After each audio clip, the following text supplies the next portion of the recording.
Nous recevons ce matin le vénérable grand maître Anaël Moussakanda, guide spirituel de l'ordre du groupe des veilleurs silencieux, grand kamite au trophée panafricain de l'excellence, prix Studio 210.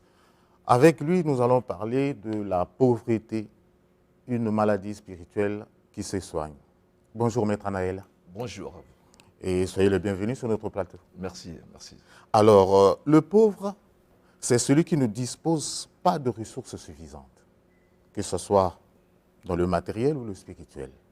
Alors, de là à devenir un malade, éclairez notre lanterne, maître Anaël. Bien, mais merci beaucoup. Je vais essayer d'éclairer la lanterne des téléspectateurs. Vous savez que la notion de pauvreté, c'est une notion très complexe, surtout dans nos pays africains aussi. Mais c'est parce qu'en réalité, jusqu'à présent, lorsqu'on parle du pauvre, on voit simplement celui qui est privé de quelques biens matériels. Mais on oublie que cela est dû du fait que la pauvreté, c'est d'abord et avant tout une maladie mentale, je vais dire, qui peut se soigner. Parce que la pauvreté, comme la richesse, ce sont des états d'esprit, en fait.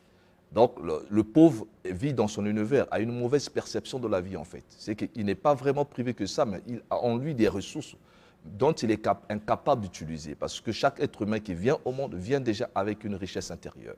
Et le pauvre n'est pas conscient simplement de sa richesse intérieure à cause des fausses croyances, d'abord de la société, et aussi à cause des fausses croyances du milieu dans lequel il a été éduqué, mais aussi des fausses croyances reçues à l'école, des fausses croyances reçues dans les églises, dans les religions, parce que bien entendu, on attend, quel est le discours que le pauvre entretient au quotidien?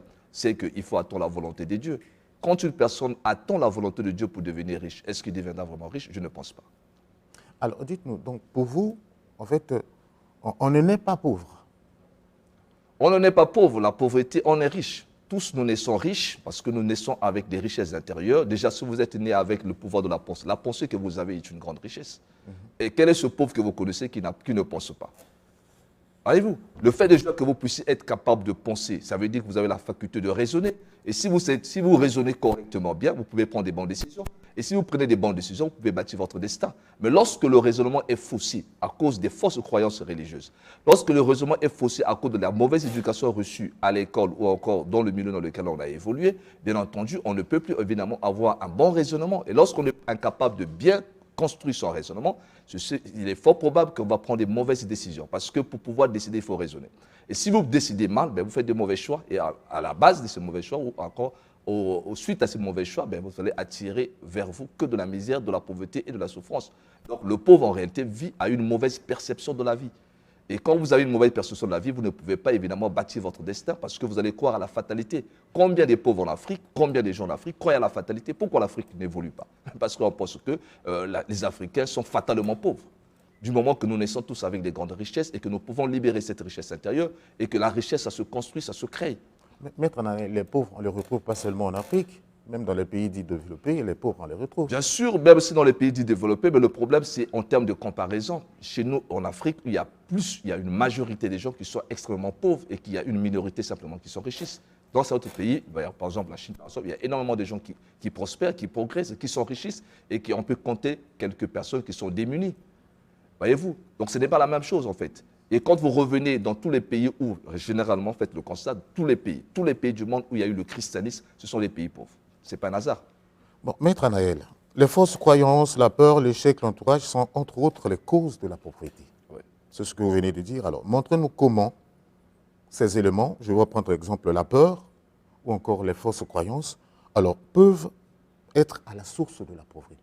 Vous savez déjà que la majorité de ceux qui sont pauvres sont peureux. Et leur peur, la plus grande peur de ce genre-là, c'est la peur des échecs. En fait, ils n'ont pas peur d'échouer.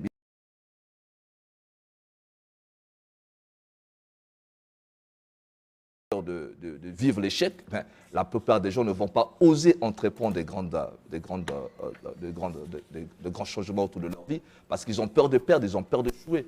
La plupart des gens qui sont devenus riches, en fait, sont des gens qui ont osé, si vous voulez bien, devenir riches. Ce n'est pas parce qu'ils avaient des meilleures conditions pour devenir riches, c'est parce que dans les difficultés, ils ont pris des risques pour pouvoir s'en sortir de leur état de misère. Ce que le pauvre ignorant ne peut pas faire. Au-delà de ça également, il y a des gens évidemment qui ont des croyances négatives à propos de l'argent, de la richesse et du bonheur. Combien de gens évidemment pensent que l'argent est sale ou que l'argent est mauvais?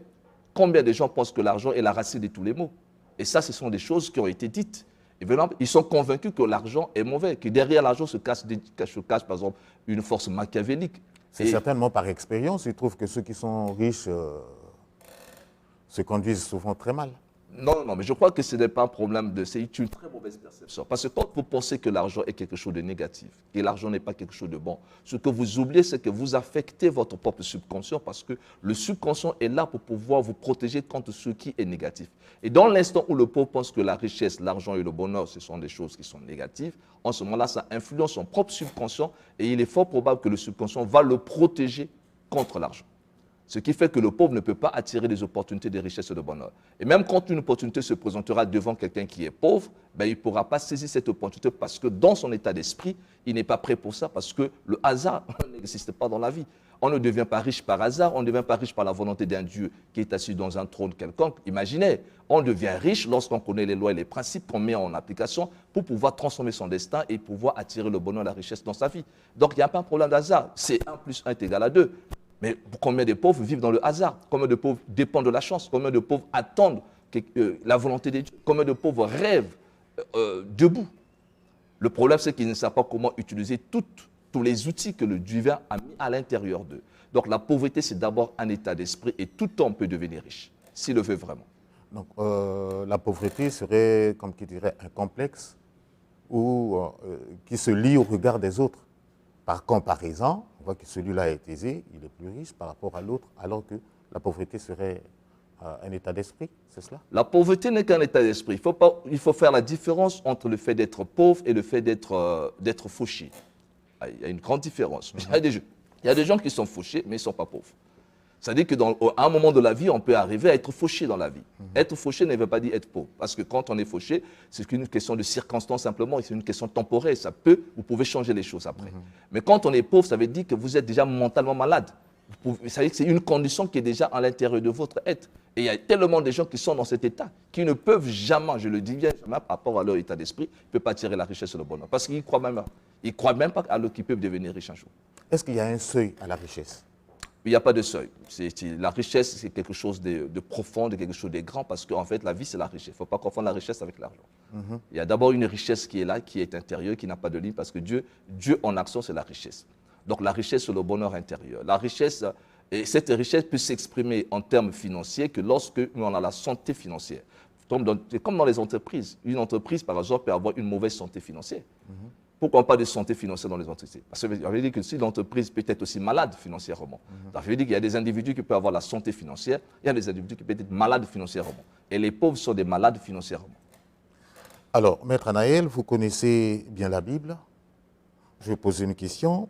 Alors, quel commentaire vous allez faire de ces paroles du Christ qui dit « Heureux les pauvres, car ils hériteront le royaume des cieux ». Quel commentaire faites-vous de ces paroles? Merci pour ce verset. Quand le Christ parle de « heureux les pauvres », je crois que dans d'autres versions, on dira « heureux les pauvres en esprit ». Être pauvre en esprit, c'est être humble. C'est ce que ça veut dire. C'est-à-dire que celui qui est pauvre en esprit, c'est quelqu'un qui a l'humilité, c'est quelqu'un qui a la simplicité de l'existence, c'est quelqu'un qui, évidemment, a une certaine forme d'humilité à l'intérieur, qui a une vertu intérieure. Lorsqu'on est riche en esprit, ça veut dire quelqu'un qui est rempli d'orgueil. Voilà comment est-ce qu'il pouvait interpréter ce langage de Christ. Il ne voulait pas, pour l'a dit, qu'il fallait encourager la pauvreté parce que, non, ce n'était pas la question. Le Christ savait bel et bien que la richesse est quelque chose de formidable. D'ailleurs, il disait que là où sera ton cœur, c'est là où devait être ton trésor. Ça veut dire que la richesse vient de Dieu et Dieu, c'est à l'intérieur de nous. Et Dieu qui est en nous est riche. Et donc, il n'y a pas de raison que nous puissions être pauvres, sauf si nous le voulons nous-mêmes. Mais les pauvres, je vais revenir à une question. Si être fauché n'est pas forcément être pauvre, alors quels sont les signes de la pauvreté? Je n'aurai pas assez de temps de pouvoir donner tous les détails sur les signes de la pauvreté. Nous avons un certain nombre de symptômes qui prouvent que quelqu'un souffre de la maladie mentale qui attire la pauvreté. Parmi les symptômes, par exemple, je peux prendre la pauvreté en dehors de la peur de l'échec, le fait de dépenser plus que son revenu. Il y a combien de gens, évidemment, qui vivent au-delà de ce qu'ils gagnent? Voyez-vous, c'est-à-dire que quelqu'un qui gagne à peine 100 000 francs CFA va vouloir mener la vie d'une personne qui gagne 300 000 francs CFA. Est-ce que vous êtes sûr que cette personne deviendra riche? Je ne pense pas. Prenez le fait, par exemple, de la prodigalité. Combien de gens vivent dans la prodigalité? Les gens sont prodigues, c'est-à-dire qu'ils font plus de dépenses que des investissements. C'est un problème de mentalité. C'est-à-dire que le pauvre dépense plus qu'il n'investisse. Parce qu'il ne connaît pas comment fonctionne le loi de la richesse et de l'argent. Et donc, une telle personne ne pourra jamais devenir riche. Prenez l'endettement. Combien de pauvres sont endettés? Et ils pensent que dès qu'il y a une situation difficile qui se présente, le premier réflexe du pauvre, c'est aller s'endetter. Mais quand il s'endette, il enrichit quelqu'un d'autre, c'est pour qu'il reste malheureux toute sa vie, il sera l'esclave des autres. Voyez-vous, parce qu'il n'a pas la force de volonté pour faire face aux défis du quotidien. Les problèmes arrivent à tout le monde. Il faut avoir la force intérieure pour repousser pour résoudre les problèmes. Et lorsque le pauvre est désarmé intérieurement, n'a pas les ressources spirituelles pour faire face à ces problèmes, il est obligé d'aller s'endetter parce qu'il n'a pas d'autres moyens. Vous comprenez? Et après, il tombe dans le piège de la société, il finira par devenir malheureux toute sa vie. Donc, c'est un problème d'éducation, la pauvreté. Voyez-vous? Si on peut éduquer les gens à la fin, là, pourquoi on parle de l'intelligence financière? Et tout ça, il faut apprendre aux Africains, il faut apprendre aux gens que l'argent, ça s'attire.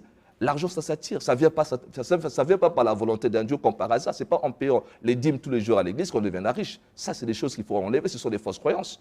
Ça, c'est sur le plan physique, mais sur le plan mental. Oui. Vous parlez de la pauvreté sur le plan mental. Je parle de la pauvreté dans sa globalité. On ne peut pas séparer le plan spirituel du plan physique. La vie, elle est spirituelle sur toute la ligne. Et que le physique et le monde objectif n'est que l'expression de l'esprit. Tout commence dans le monde de l'invisible. Tout commence dans le monde spirituel. Donc, si vous avez des fausses croyances, par exemple, ben vous êtes coupé parce que votre système de croyances ne vous aide pas à devenir riche. Prenez les Juifs, par exemple. Pourquoi les Juifs sont les plus riches parmi les plus riches du monde? Mais parce qu'ils ont un système d'éducation religieuse qui leur permet d'attirer de la richesse et du bonheur, ce qui est contraire avec le christianisme. Donc, tout est affaire d'éducation, d'enseignement, d'encadrement et de formation. Alors, ce n'est pas le fait de la zombification, parce que Maître Bosco Ben Youssef nous parle souvent ici de la zombification. Il dit un homme ne peut pas vivre sans maison, sans voiture, sans femme ni enfant. Je ne vais pas pouvoir fumer le même calumet que lui parce que je ne partage pas je ne partage pas plutôt son opinion. Moi, je suis dans une thématique. Je parle plutôt de la richesse est d'abord quelque chose de spirituel. Et quand on dit qu'il est spirituel, ça veut dire que c'est quelque chose de l'intérieur. Et si c'est quelque chose de l'intérieur, ça veut dire que ça doit tenir en ligne de compte d'abord nos ressources intérieures, c'est-à-dire que la force de l'esprit. Et à la partie de la force de l'esprit, on est capable de bâtir le monde matériel, le monde extérieur. Demander à quelqu'un, c'est simplement avoir les biens matériels, ne pas avoir la richesse intérieure, on n'a rien fait, parce qu'on peut avoir les biens matériels et cependant on est pauvre.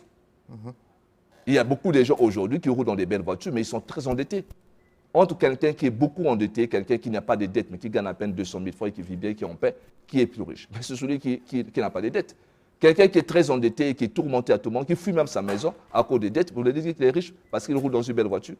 Non, mais il est pauvre. C'est l'apparence. Il vous donne l'apparence d'être riche, mais il n'est pas riche. Ici, il ne s'agit pas de vouloir montrer à l'extérieur qu'on est riche. Il s'agit de vivre la richesse de façon réelle et de façon vraie. Et quand on a cette richesse intérieure, on a tout.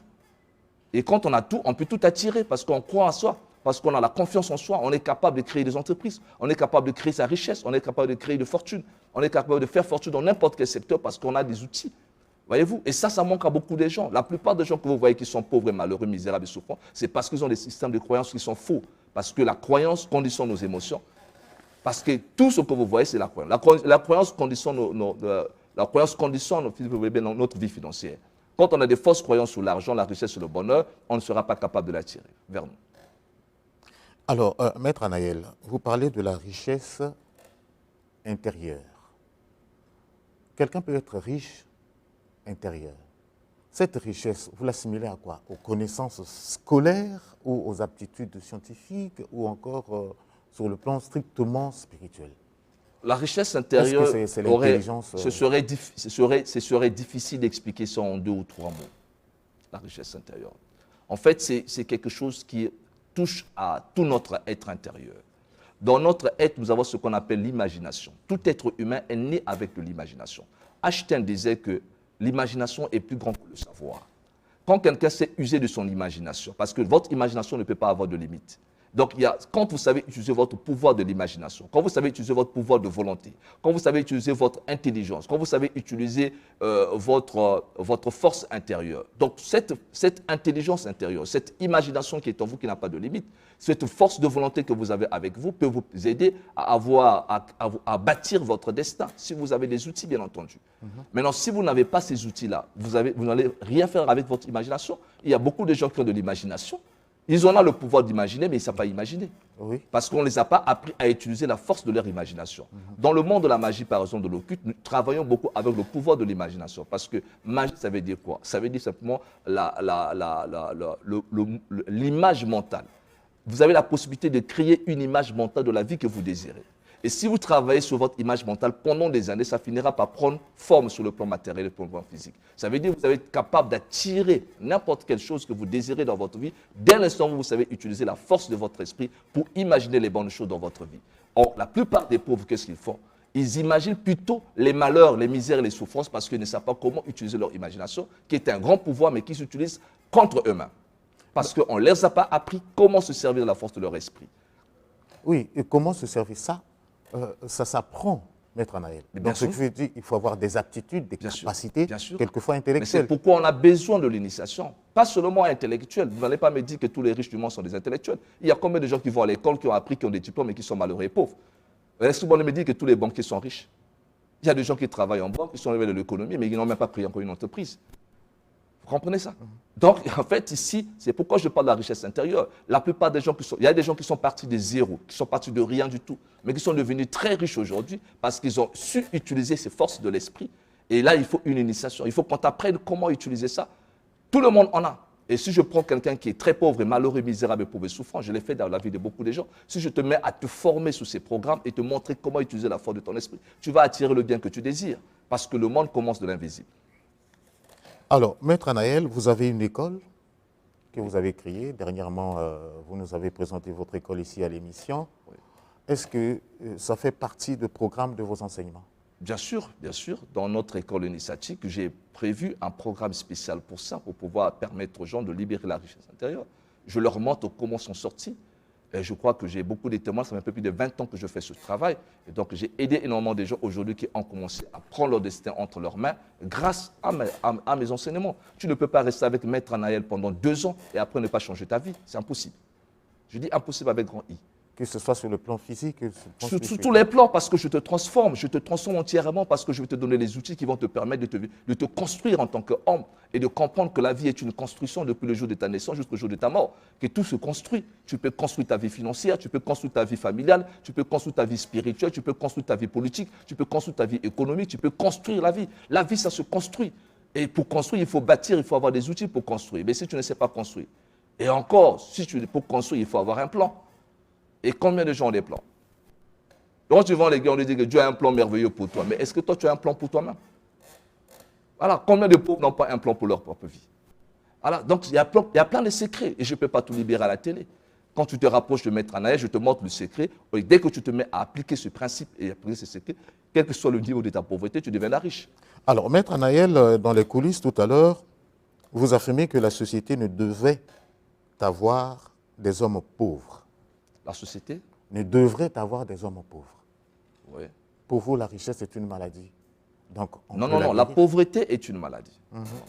La pauvreté est une maladie. La pauvreté, c'est une maladie, ça se soigne. Ça se soigne. Il y a un traitement qu'il faut prendre, et si vous respectez bien le traitement, vous devenez riche. La pauvreté, c'est une maladie mentale. Prenez un riche, mettez-le au milieu de pauvres, il deviendra pauvre. Prenez un pauvre, mettez-le au milieu de riches, il deviendra riche, parce que la pauvreté, c'est une maladie contagieuse, ça se contamine. Quand tu vis au milieu des pauvres, tu deviendras pauvre. Parce qu'on va te contaminer. Par leur mauvaise habitude de vie, par leur mauvaise façon de penser, parce que tous les pauvres pensent de la même manière. Ils se plaignent tout le temps des malheurs qui leur arrivent. Tous les pauvres ont le même comportement. Et comme les riches aussi ont un comportement des riches. Donc, si vous êtes pauvre, c'est une maladie contagieuse. Vous prenez un riche, vous le mettez dans un milieu où il y a des pauvres, il va devenir pauvre. Parce que tout le monde va le sucer. Oui. Oui. Vous prenez quelqu'un qui est pauvre, vous le mettez au milieu des riches. Rien qu'au milieu des riches, il deviendra riche. Alors, Maître Anaël, comment entrevoyez-vous un monde, une société où il n'y a pas de pauvres? Non, mais c'est malheureux, c'est malheureux. C'est malheureux que nous puissions tenir un tel raisonnement. Excusez-moi. Comment est-ce qu'on peut louer la pauvreté? On est être humain, doué de raison et d'intelligence, et on loue la pauvreté. Et on accepte qu'il y ait des pauvres parmi nous. On est des pires que des animaux. Parce que ce n'est pas normal. Parce que Dieu est la grande richesse. L'univers est riche. L'univers n'est qu'abondance, richesse et bonheur. Quand vous sémez une graine, à la fin, vous récoltez combien de graines? Plusieurs graines, parce que la loi de l'univers multiplie ce que vous avez sémé comme effort. David dit que la loi de l'univers, c'est la loi de l'abondance, de la richesse et du bonheur. C'est avec la pauvreté que nous vivons dans tous les pays du monde, c'est une pauvreté imposée par le système. En fait, il y a un programme de pauvreté. Voilà pourquoi la colonisation, par exemple, a été une des causes essentielles de la pauvreté en Afrique, avec la Bible. On a récupéré nos terres, on nous a laissé la Bible, et voilà la conséquence de ça. C'est la pauvreté et la misère, parce qu'on n'arrive pas à interpréter ces livres sacrés. Et donc, la pauvreté, c'est une maladie. La plupart des pays où on prie beaucoup, c'est des pays pauvres. Mais parce que c'est une maladie, il faut sonner les gens, mon gars. Maître Anaël, le Christ dit qu'il est difficile à un riche de rentrer dans le royaume des cieux. Merci pour cette... Un chameau peut passer dans le trou du lit. Il a dit qu'il est difficile à un riche d'entrer. Il n'a pas dit que c'est impossible. Comme aussi il est difficile à un pauvre d'entrer dans le royaume des cieux. Il est très difficile pour le pauvre d'entrer dans le royaume. Parce que quand tu es pauvre, tu passes ta vie à envier les autres. La plupart de la sorcellerie en Afrique, qu'est-ce qui alimente la sorcellerie en Afrique? Mais c'est la pauvreté. Donc il faut qu'on puisse vivre dans la richesse. Et dans la richesse, il y a l'abondance. C'est-à-dire que quand vous prenez la société, tout le monde peut devenir riche. Puisqu'il y a des degrés dans la richesse. Okay, on ne peut pas tous devenir riches au même niveau, mais on peut tous aspirer vers la richesse, qui n'est qu'un idéal de vie assez approprié pour tout le monde. Donc, en fait, nous sommes nés riches, il faut louer la richesse et condamner la pauvreté et soigner les gens qui sont malades mentalement de la pauvreté, parce que le fou ne sait pas qu'il est malade. Alors, Maître Anaël, nous sommes arrivés au terme de notre entretien. Je vous laisse une minute pour vous présenter auprès du public du studio des Indices. Merci à vous, mon cher Anissé. Donc, pour tous ceux qui... je suis le vénérable grand Maître Anaël, fondateur de l'Ordre du groupe des Veilleurs Silencieux. J'ai mis en place un programme basé sur la magie de la vie qui permet de libérer toute personne qui vit dans la pauvreté et lui montrer qu'en appliquant des règles et des principes, il a la possibilité d'attirer la richesse et le bonheur et de vivre heureux. Et donc, pour tous ceux qui aimeraient entrer en contact avec le vénérable grand Maître Anaël, je réponds au 06 692 28 48. 06 692 28 48, c'est mon numéro MTN. Et le 04 473 42 20, 04 473 42 20, c'est mon RTL. Vous pouvez aussi me suivre sur YouTube. Merci. Merci à vous qui nous avez suivis. Studio 210 continue.